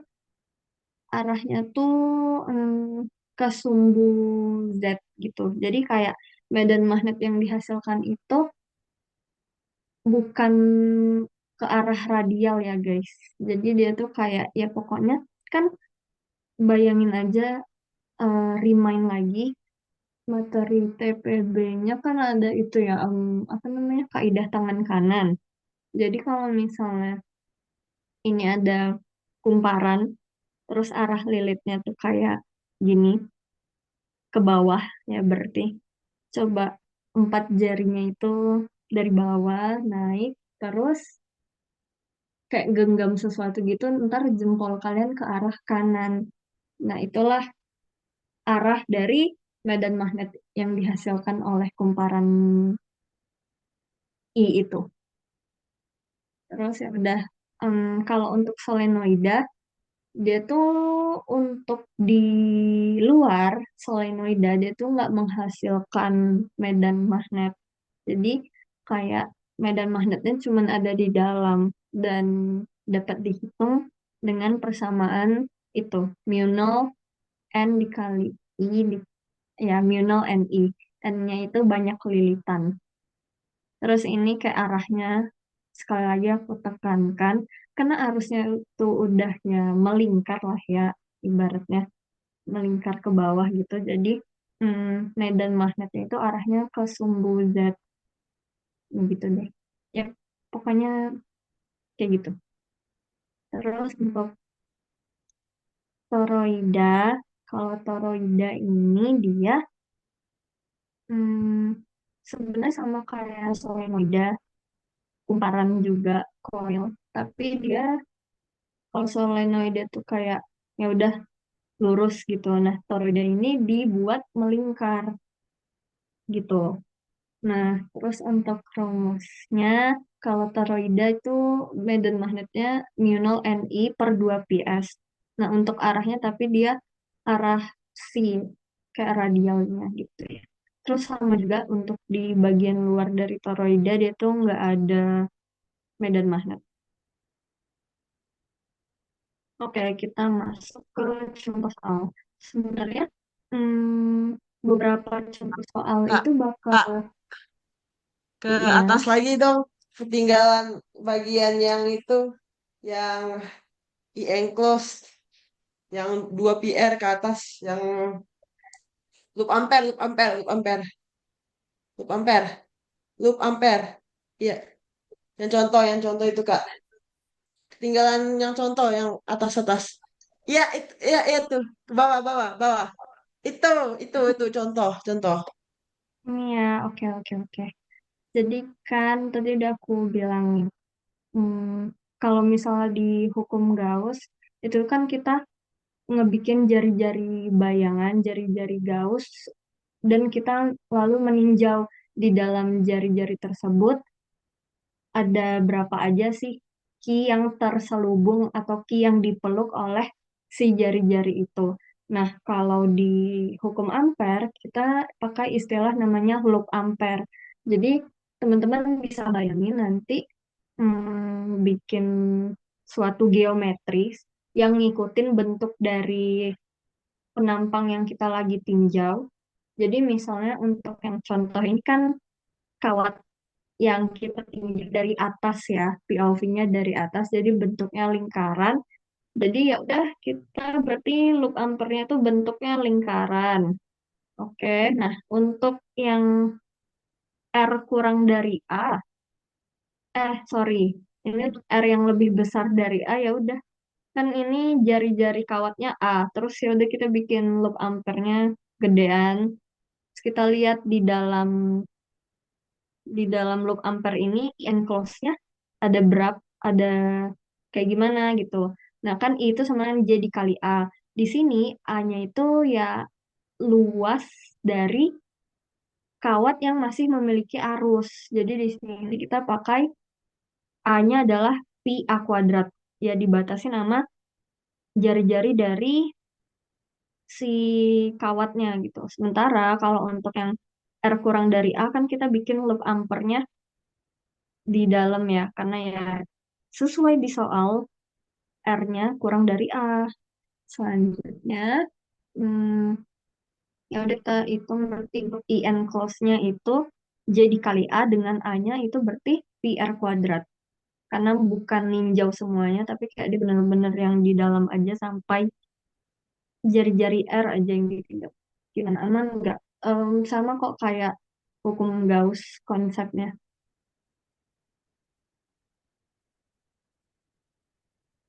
Oke, aku anggap aman. Kita masuk ke cerita. Jadi biasanya kayak soal-soal latihan yang aku lihat gitu ya, itu tuh kayak udah nyampur sama materi yang ada medan magnet bantuan gitu, kalau nggak salah namanya. Pokoknya simbolnya H gitu. Jadi kayak nanti perhitungannya lebih lebih kompleks dan lebih ramah lagi gitu. Cuman karena kayaknya belum sampai situ ya, belum ketemu XM dan H gitu-gitu. Jadi ini soal yang ada yang aku lihat masih relevan gitu. Yang pertama untuk suatu loop persegi. Jadi di sini ada loop persegi dengan panjang sisi A dikali A berada pada jarak S dari suatu kawat panjang dengan arus I. Tentukan besar medan magnet yang menembus loop. Nah, di sini kalau udah medan magnet yang menembus loop, yang mana loopnya di sini itu adalah suatu permukaan persegi ya gitu atau permukaan lingkaran lah gitu. Pokoknya di sini udah ada kata-kata menembus loop, berarti itu mengidentifikasikan kalau dia tuh mau informasi flux. Nah, ingat lagi kalau flux itu adalah B dikali A. Nah, kan ini tuh kawat lurus panjang. Tadi kita udah tahu kalau rumus umumnya itu adalah B sama dengan mu 0 I per 2 pi s yang merupakan turunan dari Biot-Savart. Kalau mau dicoba ya boleh, tapi kalau di kuis langsung tulis aja nggak apa-apa. Nah, terus kita masukkan B ini ke dalam persamaan flux kita. Terus untuk DA-nya itu kan kita ninjau dari titik S ini sampai S plus A kan ya. Nah, berarti kita mempartisi yang ketinggiannya menjadi SS kecil gitulah ya jaraknya. Oleh karena itu untuk DA-nya itu tuh kita pakai A dikali DS. Oleh karena itu kita tinjau untuk fluxnya dengan batasan dari S sampai S plus A. Jadi dari jarak ini, dari jarak S sampai S plus A, mu 0 I per 2 PS dikali ADS. Terus ya udah kita evaluasi hasil integralnya. Mu 0 I A per 2 Pi-nya konstan, lalu kita integralkan 1 per S ds dari S sampai S plus A didapat ini mu 0 I A per 2 Pi ln S plus A dibagi S. Terus juga ada ini kayaknya soal PR ya. Jadi sebenarnya kayak aku tadi ngambil dari buku Griffiths yang 5.16, tapi ternyata sama kayak PR. Tapi karena gampang jadi nggak apa-apa deh dibahas aja. Karena kayaknya kalian juga pasti bisa gitu. Untuk soal ini tuh jadi ada dua solenoid panjang yang koaksial, misalnya satu sumbu. Masing-masing tuh ada arus I, dia ngebawa arus I dengan arah yang berlawanan. Untuk solenoid yang di dalam dengan radius A, dia tuh punya lilitan N1. Terus untuk yang solenoid yang di luar itu lilitannya N2 dengan jari-jari B. Di sini disuruh tentuin medan magnet di dalam solenoid yang kecil sama di antara kedua solenoid sama di luar solenoid ini. Pertama kita tinjau dulu arahnya. Tadi kan udah perlawanan ya. Untuk yang inner solenoid itu tuh dia kan arah arusnya itu kan ke atas ya. Jadi pakai kaidah tangan kanan kita bisa tahu kalau medan magnet yang dihasilkan itu arahnya ke kiri atau minus Z di sumbu. Terus kalau yang outer solenoid kita pakai tangan kanan lagi, dia bakal menghasilkan medan magnet ke kanan atau sumbu Z positif. Oleh karena itu, kita harus masukin aja ke rumus ini. Rumus yang ini B sama dengan mu 0 NI kan. Nah, untuk yang B1, medan magnet yang dihasilkan oleh solenoid yang pertama, berarti dia adalah minus mu 0 N1 di arah Z negatif. Jadi kayak negatif di sini tuh untuk menunjukin arahnya aja. Terus untuk yang B2, medan magnet yang dihasilkan oleh solenoid yang di luar itu mu 0 N2 Z topi. Ini positif.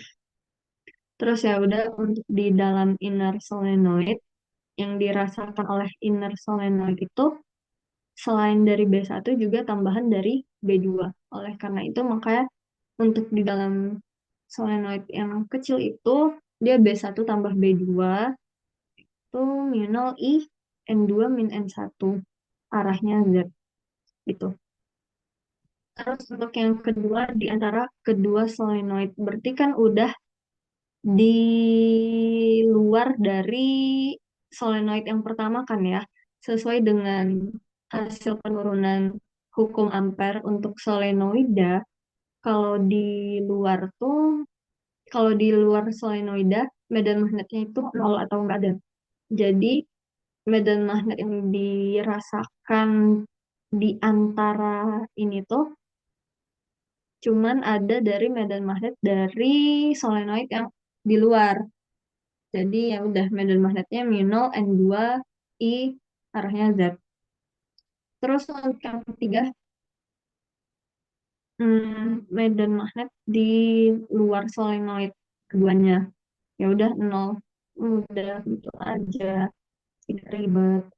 Selanjutnya ini juga ada soal terakhir ya. Ada arus tunak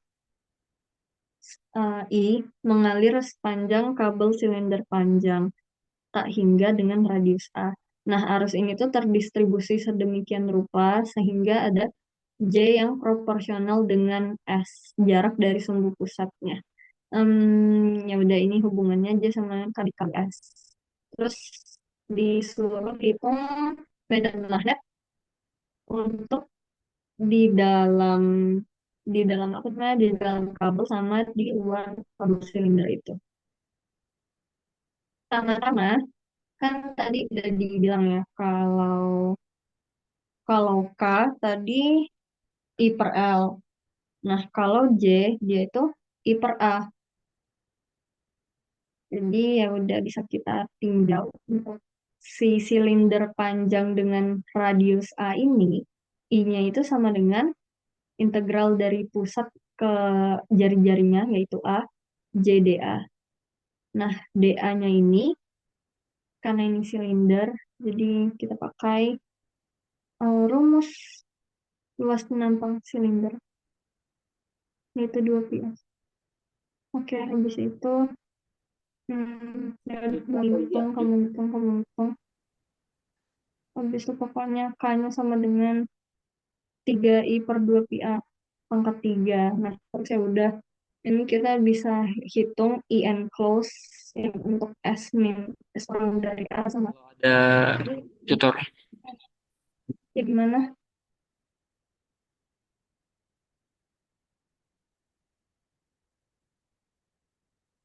Oke. Lanjut. Ada yang mau nanya nggak tadi?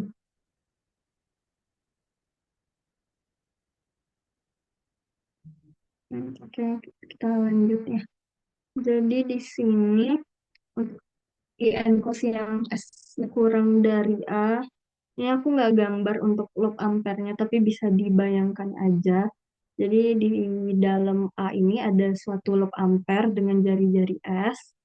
Terus ya udah kita tinjau untuk I enclose-nya itu dari 0 sampai S, JDA, karena ya emang ada di soal ya, dibilang harusnya itu terdistribusi dengan J-nya proporsional dengan S. Jadi kita breakdown untuk DA-nya dan J-nya. J-nya itu KS, terus DA-nya 2PS, DS. Terus kita dapat deh I enclose-nya. Nah, tapi di sini K-nya kita bisa substitusi dengan K yang kita udah hitung tadi di awal. Saya udah dapet I enclose-nya itu adalah I S pangkat 3 per A pangkat 3. Terus untuk menghitung medan magnetnya pakai hukum ampere. Hukum ampere yang mirip hukum Gauss itu. Terus ya udah integral tertutup BDL sama dengan mu nol I enclose. B2PS sama dengan mu nol IS pangkat 3 per A pangkat 3. Dapet deh medan magnetnya mu nol IS pangkat 2 per 2 pi A pangkat 3. Arahnya arah besi. Dia masuk radial gitu ya. Mm-mm. Oke. Terus untuk S yang lebih besar dari A, IN cos-nya itu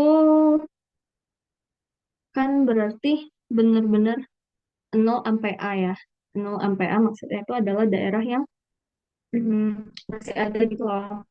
S-nya. Jadi walaupun S-nya segede apapun di luar sini kita gambarkan untuk si loop ampere-nya, ya kan yang masih punya arus tuh cuman sampai A ya, di jarak A. Jadi untuk IN close-nya itu dari 0 sampai A, J, D, A yang benar tadi sudah udah kita hitung kalau JD integral 0 sampai A, J, D, A itu adalah I. Nah, jadi ya udah dihitung B2PS sama dengan mu nol I, B sama dengan mu nol I per S. Arahnya sama, psi. Gitu teman-teman. Ada yang ingin ditanyakan?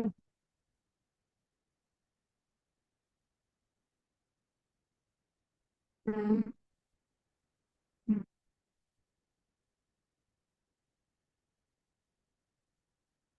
Kayaknya nggak ada yang mau nanya sih. Cuman bilang, ntar kalau misalnya ngeliat catatan ini tuh sebenarnya catatan belajar pas UAS. Jadi kayak maaf kalau agak kebaca. Pokoknya batas materi kuisnya itu cuman sampai ini ya, yang solenoida, motoroida, yang potensial vektor, terus momen dipol magnet, arus terikat, medan magnet bantu ini kayaknya nggak masuk. Hmm. Dan dari aku, dari Anarga gimana? Ada tambahan nggak? Cukup sih.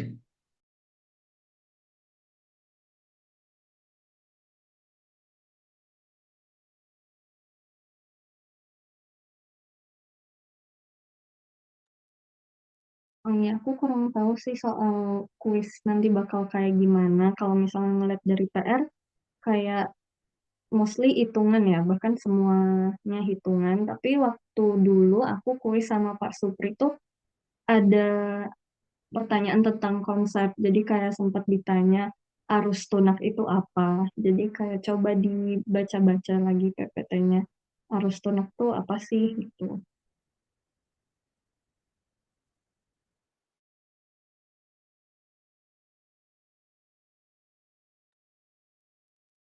Oke, udah sih. Kalau dari aku, dari Anarga ada tambahan lagi nggak, Du? juga sih. Oke, kalau gitu, kalau gitu, ya udah. Semangat ya guys buat kuisnya. Bye bye.